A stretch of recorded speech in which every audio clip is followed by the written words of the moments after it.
श्रीमन्महागणाधिपतये नमः।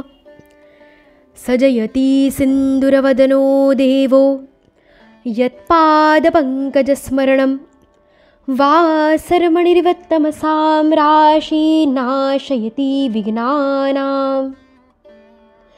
श्रीसरस्वत्यै नमः। नमस्ते शारदे देवी सरस्वतीमतिप्रदे वसत्वं मम जिह्वाग्रे सर्वविद्याप्रदा भव। ॐ नमो भगवते वासुदेवाय। श्रीकृष्णगोविन्द हरे मुरारे, हे नाथ नारायण वासुदेव प्रद्युम्न दामोदर विश्वनाथ मुकुन्द विष्णुर्भगवन् नमस्ते। श्रीगुरुदेव दत्तात्रेयाय नमः। कृते जनार्दनो देवस्त्रितायां रघुनन्दनः द्वापारे रामकृष्णौ च कलौ श्रीपादवल्लभः। श्रीगुरवे नमः। हृदयान्तरी वसेतु श्रीगुरुमाऊली वरदहस्तधर मम श्री तव प्रेमलाभो जन्म जन्मान्तरी उद्धारावे कृपाळुवा श्रीहरिराया। श्रीमद्भागवत महापुराण तृतीयस्कन्ध अथ षष्ठोऽध्यायः। विराट शरीराची उत्पत्ती। मैत्रेय ऋषी म्हणाले, आपापसात मिळून न राहिल्याने माझ्या महत्त्व इत्यादी शक्ती विश्वरचना करण्याच्या कार्यात असमर्थ आहेत असे पाहून सर्वशक्तिमान भगवान कालशक्तीचा स्वीकार करून एकाच वेळी महत्त्व, अहंकार, पंचमहाभूते, पंचतन्मात्रा, मन, 5 कर्मेंद्रिये व 5 ज्ञानेंद्रिये अशा 23 तत्वांच्या समुदायात प्रविष्ट झाले।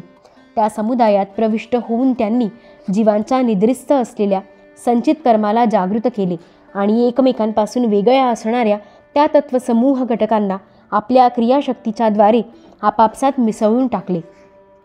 ज्याची क्रियाशक्ती जागृत केली आहे अशा त्या 23 तत्वांच्या समूहाने भगवंतांच्या प्रेरणेने आपल्या अंशातून विराटाला उत्पन्न केले।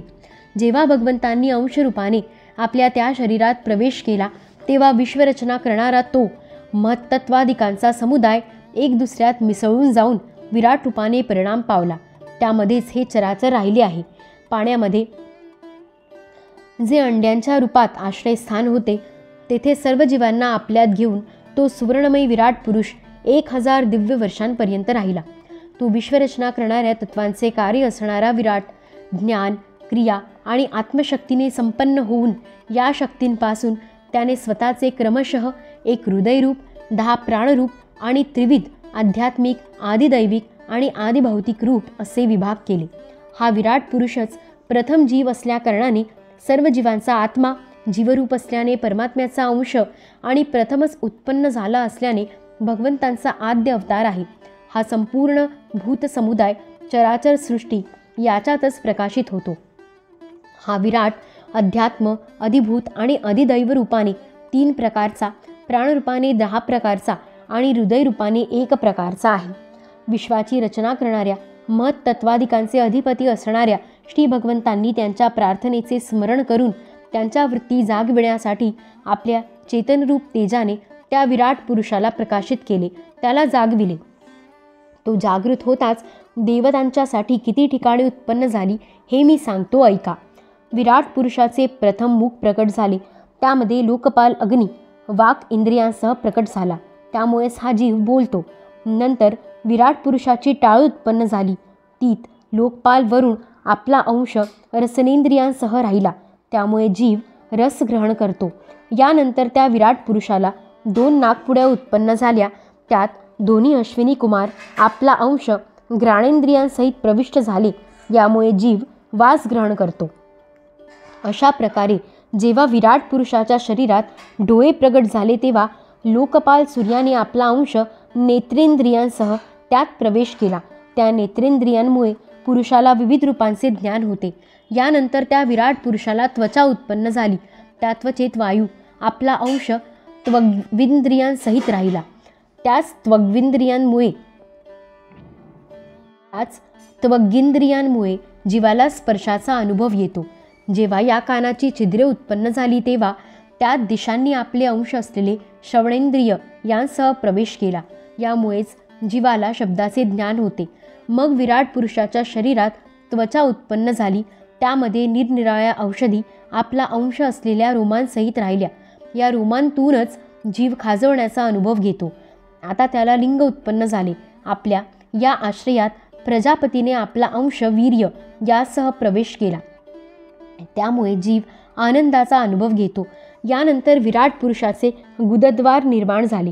त्यात लोकपाल मित्राने आपला अंश पायू इंद्रिय यांसह प्रवेश केला. याद्वारे जीव मलत्याग करतो. नंतर त्याचे हात प्रगट झाले. इंद्राने आपल्या देणे घेणे या शक्तींसहित हातांत प्रवेश केला. त्यायोगे जीव आपली उपजीविका प्राप्त करतो. जेव्हा त्याचे पाय उत्पन्न झाले तेव्हा लोकेश्वर विष्णूंनी त्यात आपली शक्ती गतीसह प्रवेश केला.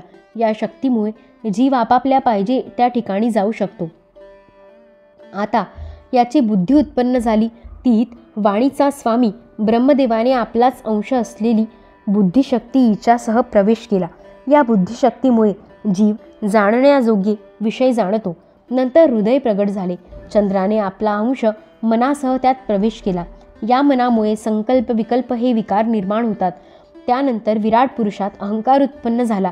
अभिमानाने आपला अंश असलेल्या क्रियाशक्तीसहित त्यात प्रवेश केला. यामुळे जीव कर्तव्य करतो. आता याच्या चित्त प्रगट झाले. महत्तत्व ब्रह्मा हे चेतनेसह तेथे राहिले. याच चित्तशक्तीने जीव विज्ञान प्राप्त करून घेतो. या विराट पुरुषाच्या डोक्यांपासून स्वर्गलोक, पायांपासून पृथ्वी आणि नाभीपासून आकाश अंतरिक्ष उत्पन्न झाले. या ठिकाणी क्रमाने तिन्ही गुणांचे परिणामरूप देवादिक आढळतात.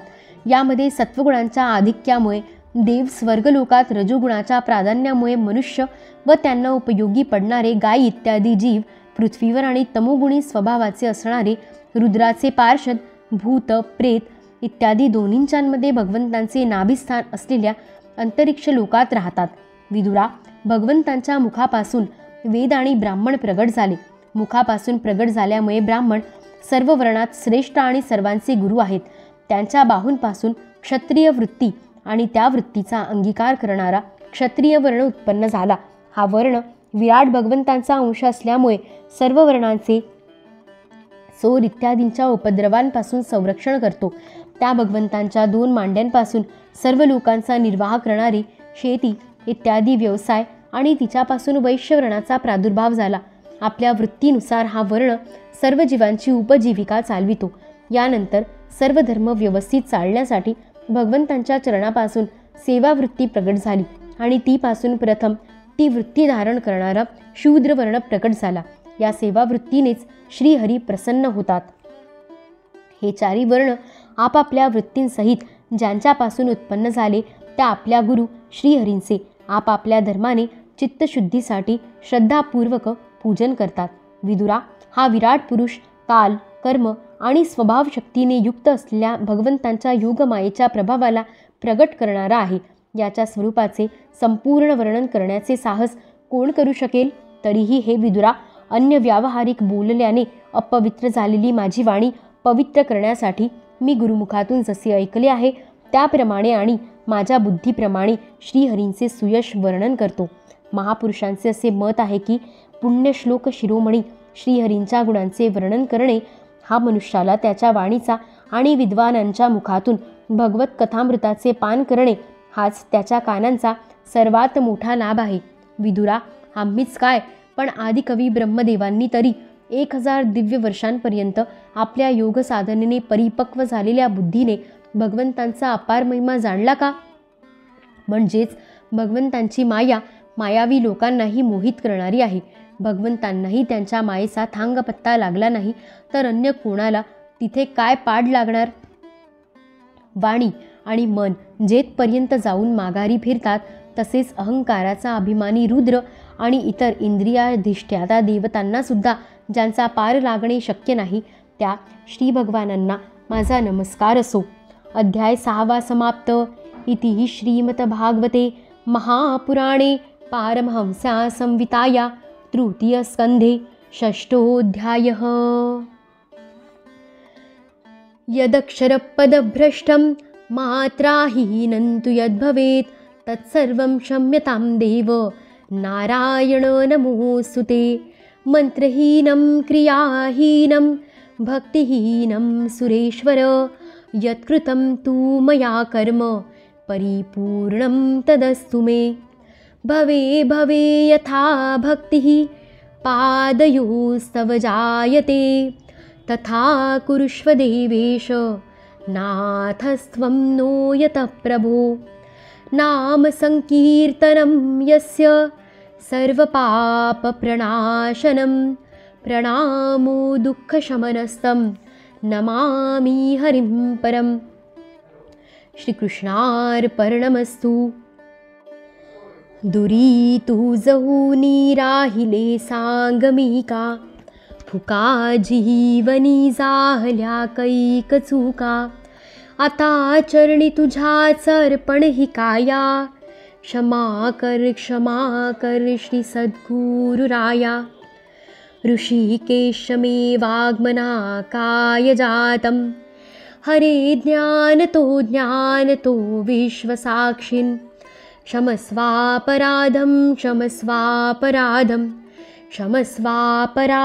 प्रभो क्लिन्नचित्त। श्री सद्गुरु चरणारविन्दार्पणमस्तु। श्री गुरुदेव दत्तात्रेयार्पितमस्तु।